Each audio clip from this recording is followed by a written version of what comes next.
आप नमस्कार, अस्सलाम वालेकुम, सत श्री अकाल एंड गुड मॉर्निंग। मैं जयपुर से चेस्ट स्पेशलिस्ट डॉक्टर नकवी एक बार फिर आपकी खिदमत में हाजिर हूँ। पिछले 3 एपिसोड में हमने शेयर किया था कि कोरोना कैसे फैला, इसकी प्रिवेंशन और प्रिकॉशंस क्या हैं और इसकी टेस्टिंग और कंट्रोल कैसे हैं। आज हम इसके ट्रीटमेंट के बारे में जिक्र करेंगे और इस कोरोना से हमें क्या सबक मिला उस पर भी रोशनी ज़रूर डालेंगे। ये वीडियो जनरल पब्लिक अवेयरनेस के लिए बनाया गया है। आपसे इल्तिजा है कि इसे ज़्यादा से ज़्यादा शेयर करें ताकि आवाम तक पैगाम पहुंच सके।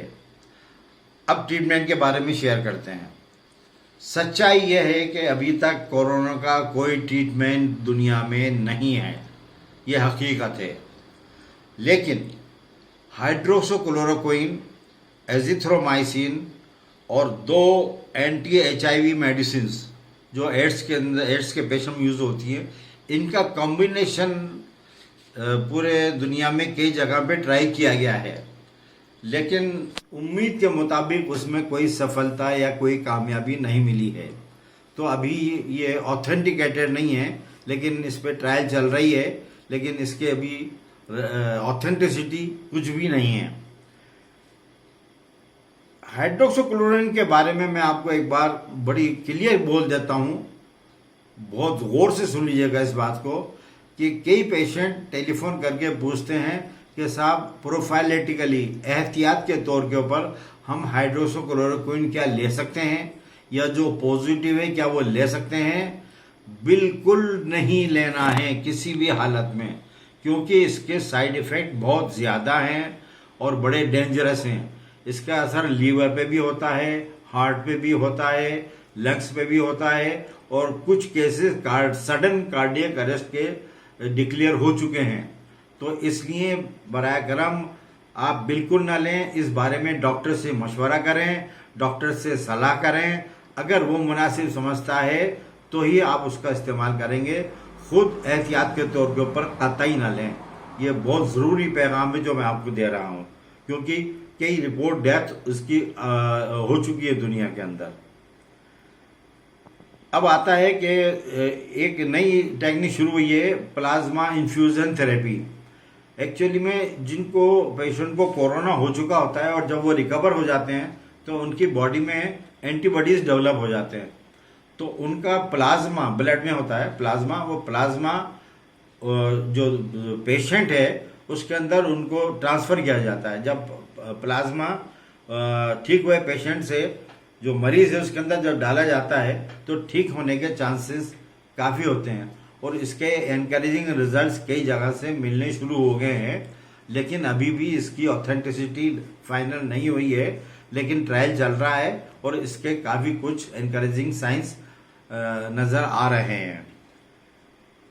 अब इसके बाद ट्रीटमेंट पॉइंट व्यू में एक आता है वैक्सीन। कई यूरोपियन कंट्रीज मिलकर के अमेरिका में और कुछ और कंट्रीज़ के अंदर वैक्सीन पे ट्राई कर रहे हैं, और काफ़ी हद तक उनको कामयाबी इस चीज़ में मिली है कि उन्होंने जानवरों पे उसके टेस्ट कर लिए हैं, इंसानों पे भी टेस्ट करने स्टार्ट कर दिए हैं, लेकिन इसके अभी फाइनल रिजल्ट्स नहीं आए हैं। इनकी अभी फाइनल ट्रायल्स नहीं हुई हैं, और फाइनल ट्रायल होने के बाद ही ये ऑथेंटिसिटी होगी इसकी, और इसमें मेरे हिसाब से कम 1 साल लग जाएगा। तो वैक्सीन जब मास स्केल जब वैक्सीन होगी तो कोरोना से हमको निजात मिल जाएगी, जिसकी हमें उम्मीद है। एक नेचुरल ट्रीटमेंट कह लीजिएगा इसको, वो होती है हर्ड इम्यूनिटी, एंड एक्चुअली में इसको कम्युनिटी इम्यूनिटी भी कहते हैं। सोसाइटी में जब 40% के आसपास कोरोना की के अगेंस्ट एंटीबॉडीज डेवलप हो जाती हैं, तो वो दूसरों के अंदर भी एंटीबॉडीज डेवलप होना शुरू हो जाती हैं, और ये मास कम्युनिटी और इम्यूनिटी हो जाती है इसके अंदर। तो ये भी एक पार्ट ऑफ ट्रीटमेंट मान लीजिए, but it is a natural process. ये इसके लिए टाइम लगता है, और heard community is a final ultimate result इसका है। इंडिया में एक चीज़ बड़ी अजीब सी जाहिर हो रही है, जो दुनिया के बिल्कुल पलट है। दुनिया में अक्सर सुनने में ये आया है कि 60 से अबव पेशेंट जिनको हार्ट डिजीज है, ब्लड प्रेशर है, ट्यूबरकुलोसिस है, डायबिटीज़ है, उनकी डेथ ज़्यादा हो रही है और वो इन्फेक्टेड भी वही ज़्यादा हैं। लेकिन इंडिया में एक सर्वे के अंदर ये सामने आया है कि up to 50 years of age 62% infective पाए गए, और डेथ के अंदर ओल्ड एज और बिलो 50 तकरीबन नज़दीक बराबर है। तो यहाँ पे यंग एज के अंदर ज़्यादा इन्फेक्शन पाया जा रहा है। इसके ऊपर अभी रिसर्च चल रही है और उसके बारे में अभी कुछ कहा नहीं जा सकता। कुछ लोग पूछते हैं प्रेगनेंसी के टाइम के ऊपर कोरोना का क्या इफेक्ट होगा और ब्रेस्ट फीडिंग के अंदर क्या करना चाहिए। तो प्रेगनेंसी में एक्चुअली में 9 महीने के अंदर 3 महीने डिवाइड है। फर्स्ट ट्राइमेस्टर 3 महीने का, सेकंड ट्राइमेस्टर 3 महीने का, थर्ड ट्राइमेस्टर 3 महीने का। फर्स्ट ट्राइमेस्टर, सेकंड ट्राइमेस्टर बड़े रिस्की हैं, बहुत एहतियात करनी है और बहुत केयर करनी है। थर्ड ट्राइमेस्टर के अंदर कंपेरेटिवली कहते हैं कि इट इज सेफ। और जहाँ तक ब्रेस्ट फीडिंग की बात है, ये कंफर्म है कि मदर की मिल्क से कोरोना नहीं फैलता है। तो बेझिझक होके आप ब्रेस्ट फीडिंग कर सकते हैं। बस मुंह का ख्याल रखिएगा, सांस का ख्याल रखिएगा, खांसी छींकने का ख्याल रखिएगा कि बच्चा उससे महफूज रहे। ये बहुत इंपॉर्टेंट चीज़ थी जो मैंने आपको जिसका जिक्र किया है। अब मैं फिर दोबारा आपसे कहूँगा कि जिनको डायबिटीज़ है, जिनको ब्लड प्रेशर है, जिनकी ओल्ड एज है, जिनको हाइपरटेंशन की बीमारी है या कोई क्रोनिक डिसीज़ है, ट्यूबरकुलोसिस है, वो बराए करम घर से बाहर ना निकलें।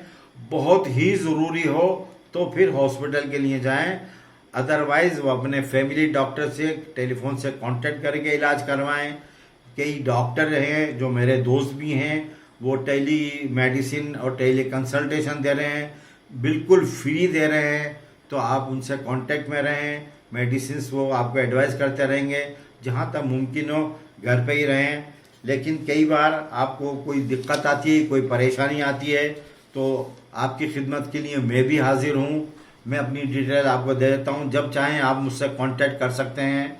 10 AM से 10 PM तक मैं आपकी खिदमत में हाजिर हूँ। मेरा मोबाइल नंबर भी इसमें मौजूद है, आप उसको नोट कर लीजिएगा। कोई भी सवाल करना चाहें कोरोना से मामले में, बीमारी के मामले में, मैं आपकी खिदमत में हाजिर हूँ। अब बात आती है कि कोरोना से हमने लेसन क्या लिया और इससे हमने क्या क्या सीखा। हमारे प्रधानमंत्री ने बहुत ही खूबसूरती के साथ एक बार जिक्र किया था देश के नाम कि कोरोना ना जाति देखता है, ना धर्म देखता है और ये फैलता है। ये खुद ही एक हमारे लिए सबक है। तो कोरोना जब अटैक करता है तो ना ये जाति देखता है, ना ये धर्म देखता है, ना अमीर देखता है, ना गरीब देखता है, ना ऊंचा देखता है, ना नीचे आदमी को देखता है, ना सरहदें देखता है, ना मुल्क देखता है। तो शायद ये से हम कुछ सबक ले सकते हैं। और ख़ास तौर से हमारा मीडिया, हमारा सोशल मीडिया, हमारे टीवी एंकर्स और शायद कुछ राजनेता इससे सबक लें। हमको इस टाइम एक होना है, एक होकर के हमको मजबूत होना है और कोरोना से जंग ज़बरदस्त और मजबूती के साथ लड़नी है। अगर हम एक नहीं होंगे तो कोरोना को हराने में बड़ी मुश्किलें आएंगी। हम आज भी एक हैं, कल भी एक थे और इंशाल्लाह कल भी एक रहेंगे और हमको हर हालत के अंदर कोरोना को हराना है।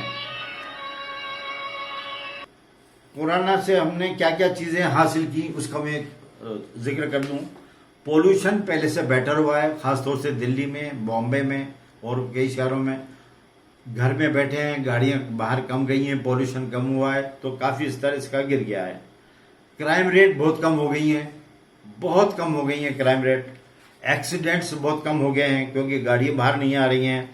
यहाँ तक कि हमारी नदी वगैरह भी बहुत क्लियर हो गई हैं और उनका पानी साफ हो गया है। फैमिली इंटरेक्शन के लिए आपके पास लॉकडाउन टाइम के अंदर आप फैमिली इंटरेक्शन कीजिएगा। आपका ऑनलाइन वर्क जो है वो चल रहा है और ऑनलाइन वर्क में एक फ़ायदा है कि स्टडीज आई हैं कि ऑनलाइन वर्क जो पहले ऑफिस में काम होता था उससे 17% बेटर काम हो रहा है। तो हो सकता है फ्यूचर में कंपनीज या ऑफिसेज ऑनलाइन को कंटिन्यू करना चाहें। ये एक हमें नई सीख मिली है। पेंडिंग वर्क जो है आप वो कर लीजिएगा, घर का डेकोरेशन है वो कर लीजिएगा और घर के अंदर वाइफ के साथ आप उसके काम में शेयर कीजिएगा। ये बहुत ही मुनासिब मौका है। आखिर में माह मुबारक रमज़ान की एक बार फिर मुबारकबाद। याद रखिए, पड़ोस में कोई भूखा ना रहे। हर आदमी का फर्ज है कि पड़ोस को देखे, अगर वहाँ पे कोई भूखा है तो उसका पेट भरे, दोनों टाइम खाने का इंतज़ाम करे। अगर हर हिंदुस्तानी ये सोच लेगा तो मैं समझता हूँ कि हिंदुस्तान के अंदर कोई भी भूखा नहीं सोएगा। ये हमको रमज़ान से सीख मिलती है और इस पर हम सबको अमल करना चाहिए। कोरोना की जंग अभी भी जारी है, हम कामयाब होंगे। अपना ख्याल रखिएगा, खुश रहें, सलामत रहें। अगले एपिसोड में पोस्ट लॉकडाउन पर डिस्कस करूंगा। तब तक के लिए शुभ रात्रि, शब बखैर, गुड नाइट, जय हिंद।